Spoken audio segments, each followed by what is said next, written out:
Hello everyone. Today we're looking at one of these. Now this is just an ordinary Nokia box.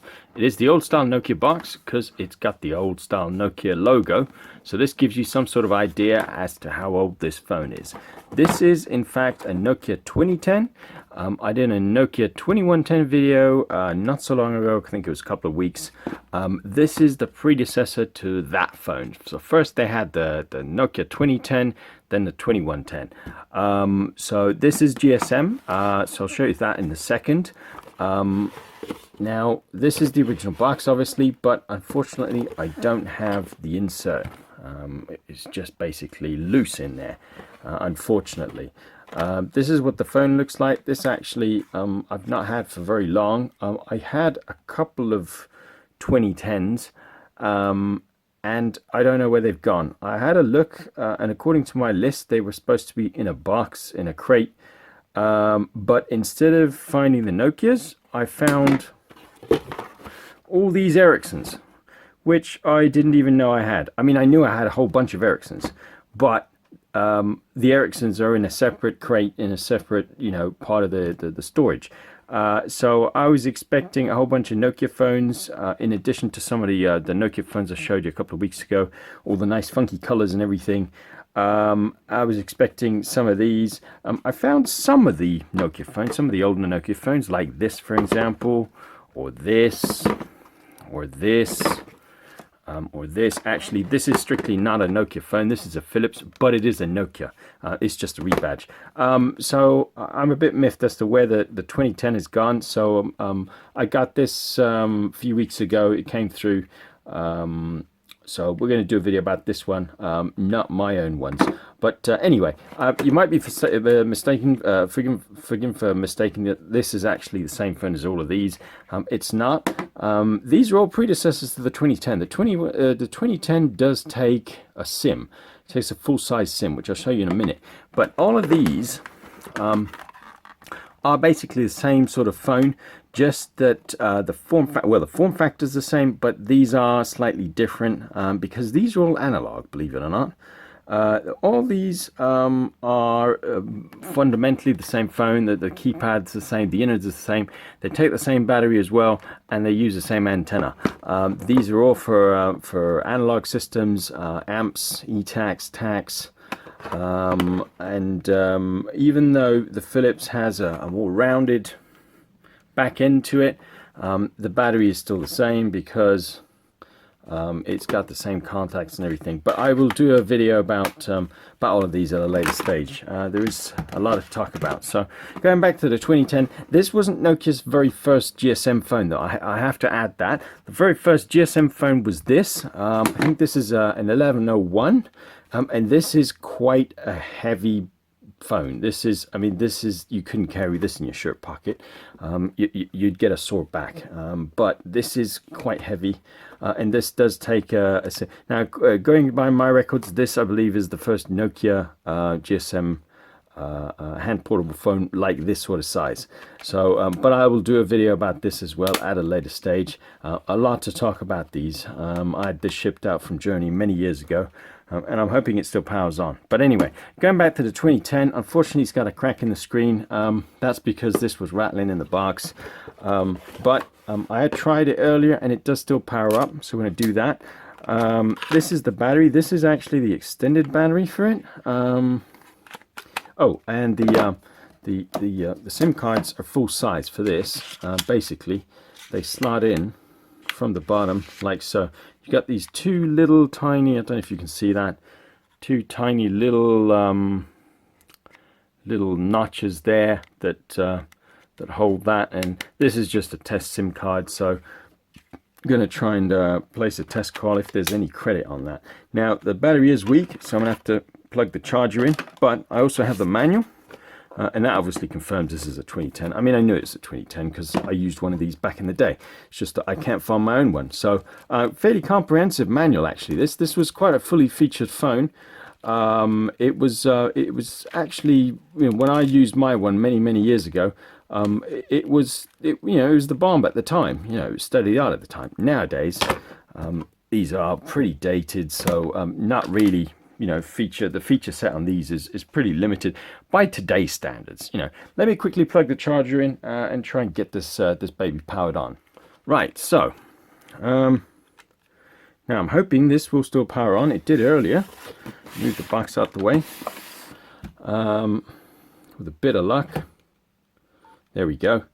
So it might still require a little bit of charge. Give it a sec, it might charge. There we go, that's what I want. So hopefully this will stay on if the battery's got enough juice on it. This is an LCD display, so not an LED display, but hopefully this should pick up service. I really am hoping it is, because the card in there should just about have enough money for it to pick up service. This is a GSM 900 phone, so this will work in most of Europe. It displays CLNET, which is short for Cellnet, which is O2 nowadays. They rebranded many years ago. Got the pull-out antenna, classic Nokia as well, a bit like the 2110. And in fact, I think actually this is a 2110 antenna. It's the same antenna as a 2110, basically. They reused the same design, but notice that the service is gone the moment you pull that out, obviously. So going through the menu then real quick. I'm using a slightly different camera, so hopefully you guys can actually see what I'm doing. This should focus a little bit better than before. So main menu, you got memory functions, messages, call divert, phone settings, security options, show number, select network, call timers, prefix editing, send DTMF, ringing options, memory options. Oh, we've gone right round. So starting off then with let's have a look. Memory options. Now you press M to go in there, dialed calls, missed calls, select memory, erase list. Now what does select memory? Oh right, okay. So this basically allows you to either save numbers on the phone or the SIM, which was a new function, obviously, because you didn't get that with the analog phones, because obviously it didn't have SIM cards, so you just had one memory bank. With the digital phones, that increased obviously to SIM card as well as the phone's memory. This is where you selected that. So going back then, messages, not sure there's anything in here. Read messages, write messages. Really important to note, this phone was able to send text messages as well. If you want something basic that's a good old school Nokia, get yourself one of these, or get yourself a 2110. Obviously, they're a little bit more refined, and they're a bit smaller in size. I should have maybe had one here to hand, actually. That's quite annoying. The 2110 is probably a good inch or inch and a half shorter than this, and it's a lot thinner as well. This is the extended battery on this phone. The normal battery is obviously flush with the back here, but I don't have a normal battery. Well, I do on my other two that I can't find, but anyway. So write messages, message settings, always a nice one. This message center, this you probably don't even get to change nowadays because the network's got wise to it. You used to be able to change that, and you could get free messaging across international borders. The network providers and the phone manufacturers quickly put a stop to that. Message type just gives you the type of messages. You got a different kinds of messages. I think most of these are actually obsolete. Standard text, basically. So go back to messages, message settings. What else we got? That's it pretty much. Voicemail number, and this is where you could assign your voicemail, basically. What else we got? Call divert kind of speaks for itself. Phone settings, always a good one. Lights, ringing volume, ringing type. Let's see what we got. How many ringtones we got? We got one.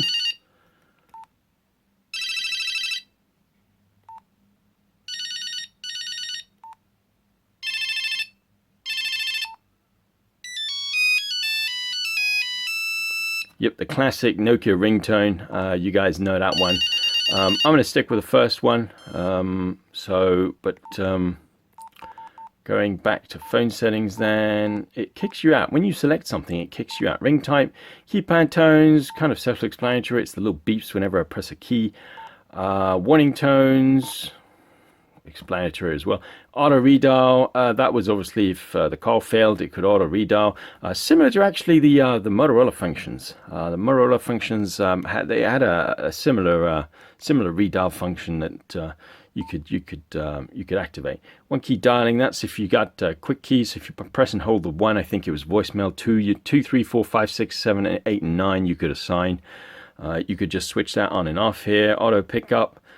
Not sure what that is. I'm guessing that would just be it answers the call after a set period of time. Any key answer.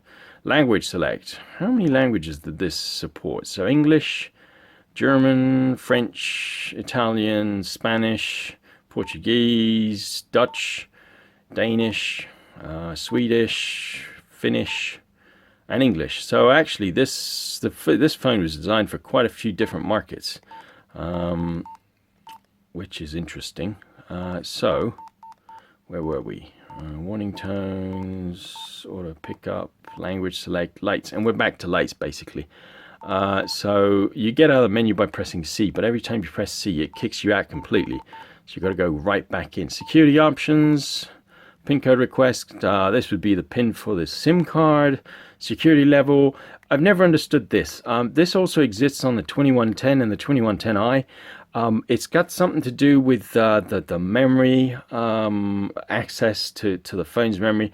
I'm not sure what that is, I'll be honest with you. I've never used it, and I've never really bothered to read the manual for it. So we'll skip that. Call barring, to bar calls, obviously. Change security, that will be security codes. Change PIN code. Change password will be your network password. Again, this is obsolete because nobody uses network passwords anymore, but you could set up the network so that it would only allow national calls and it wouldn't allow international calls, or it wouldn't allow premium calls, and you would change the network password here. Most phones don't have this function anymore because nowadays people, well, generally the cellular networks don't want you to be able to bar calls. They want you to be able to make calls. So they did away with that function altogether. Menu reset, kind of self-explanatory, and we're back to square one. Going back in then quickly, security options, own number, displays the own number obviously. Select network, always a good one. Auto select, manual select. Let's see what we get when we do manual. Search active. Hopefully this will pick up Vodafone in O2. I would be surprised if it picks up anything else. It might take a while given these phones are quite old. Here we go, view list. Cellnet and Voda. You got a choice of one or the other. Not much. Okay, so going back out like that. Call timers, last call, total, reset timers, and that's pretty much it. So what else we got? So we got call timers, prefix editing. What is that? Oh, is that your dialing code edits? Not even sure actually. Never really used that on my phone. So okay, prefix editing. Send DTMF. That's for long DTMF tones. That's just to if you're on a call and you want to send some DTMF tones to try and access like a calling card type service. This is what you would use that function for. Ringing options. You got a choice of ringing, beep, or silent. Basically, this is just a quick access to silence the phone or you know, put it on mute. You don't want it to call if you're in a meeting.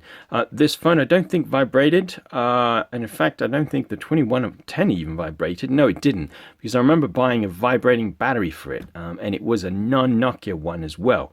So the vibration function came much later. Given this is a 1995 phone, I think. Well, actually, the 2110 came out in 95. This was a predecessor, so I think this was possibly late 93, early 94. This. But you got a choice of three: silent service, beep, or ring, and that was pretty much it. Yeah. So menu 11. That was it. In a nutshell, you got a dedicated voicemail button there, an ABC if you wanted to enter something. So these are just the numbers stored on that O2 SIM card, Actually, let me quickly check the balance. How do you do that? So you go requesting. Hopefully this won't, this will understand the command. Sometimes you get a whole bunch of funny characters come back when you request things like this. It's just a star hash code, really.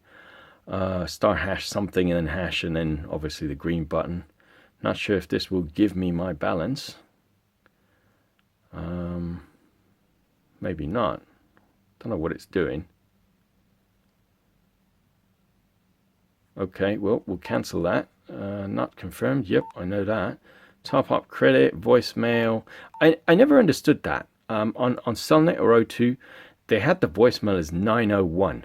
How easy is it to misdial that to dial 911? I don't understand that. Why would they set the voicemail up as 901? Why, out of all the numbers? But it is what it is. I'm guessing they decided the number and that was it. So these are all codes that you could obviously set voicemail up or on or off, basically. Bolt-ons, directories, and we've gone back up to right the way around. So a couple of numbers on the SIM card, basically. But you're good to go, basically. It shows the memory on the phone is empty. Nice little warning tone there. And that's pretty much it. It's a basic phone, but it does work and it picks up service relatively well. This is 2G, so this will just do GSM 900, no funky GPRS, none of that. This is all pre-era that. Decent phones. This will probably fit in your shirt pocket, but it'll protrude by about that much. So this is probably more a back pocket in your pants job. But nevertheless, it's a decent sized phone. It does really nicely what it says on the tin. I do hope I find my other two that I actually used back in the day, because these are relatively good phones and they're quite rare, actually. Not like the 2110 or the 2110i. You can pick up a 2110i pretty much every day of the week if you know where to look online. There's loads of them around. I mean, I must have at least a dozen of the 2110i's. I mean, you guys saw all the different colored ones, but this is the predecessor to that phone, and these are a lot rarer to pick up, but you can still get them, and chances are these will not be locked to a particular provider as well. So you know, stick your SIM in and you're good to go, basically. So yeah, that's all I got to say about this particular one. It is a nice phone, and I probably would use this if you can get a decent battery. The problem with these is getting decent batteries. They didn't sell many of these back in the day, and obviously not many accessories were made, which means that nowadays there's not many batteries floating around. You can obviously get one that's been resold. They put new cells in, but that'll cost you a fair amount of money. So that's the problem with these. But still, got a couple of oh no, it doesn't have volume keys. That's interesting. I thought it did. The 2110 does, so that was an improvement on this phone to the 2110. Got the power button up here, and that's pretty much it. You got an accessory data port just down there. It came covered up with a little plastic thing, but actually this is the same data port as the 2110. So they kept the same data port as that. In fact, I'm not even sure if the desktop charging shoe for the 2110 works with this as well. I would have to check that out, but it does certainly look like it potentially could if the phone is the same size. Because the contacts are that port is the same, exactly the same style, and the two contacts either side are the same width apart. So potentially it could actually work. So I'd have to check that out. But anyway, thanks for watching. If you like the phone or the video, give me the thumbs up as always, and don't forget to subscribe if you haven't done so already, and I'll see you next week. Thanks for watching.